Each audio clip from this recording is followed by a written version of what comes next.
Hello, so it is Saturday.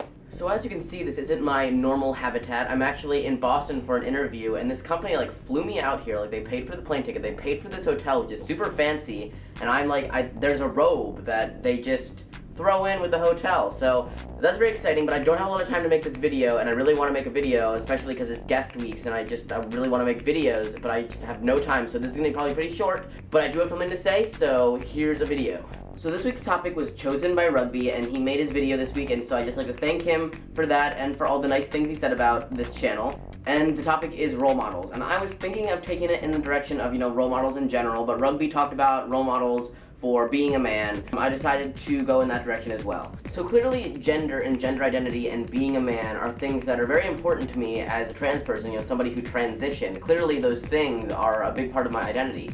But what I've noticed in the men that I admire, especially men that I don't know very well, I don't have enough about them to know okay, you're a good person despite all of these things. The people that I look at and go, okay, I could model some of my characteristics after them, are men who make gender pretty much as irrelevant as possible. They don't flaunt being a man.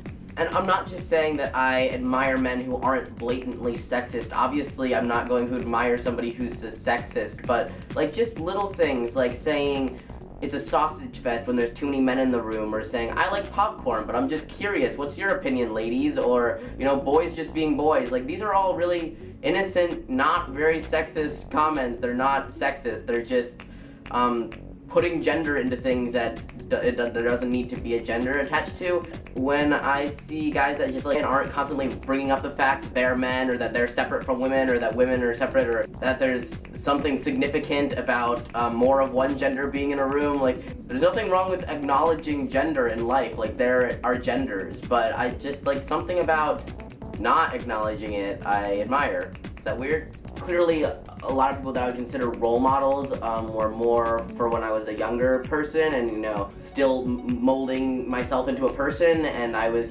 trying to take characteristics from other people. Now, definitely, if I find somebody that, is so awesome that they, make me see flaws in myself, clearly I'm going to try and change my behavior to, reflect something that I see that's, better than what I already am. I feel like I phrased that weirdly, but, I don't think there's anything wrong with modeling yourself after someone. Clearly people aren't going to model every single aspect of themselves off of, every single aspect of somebody else. But definitely, role models are all about letting you see the flaws in yourself, flaws that aren't just quirk, stuff that you can change and make yourself a real better person, somebody that you respect more.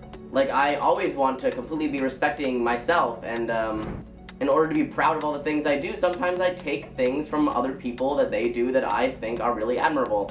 And I don't think there's anything wrong with that. That doesn't mean you're not being true to yourself. That just means that you're a learning, growing person. I think everybody has role models in some sense. Not necessarily people that they model every aspect of their life after, like I said, but I don't think it's possible to have 0 role models in your life.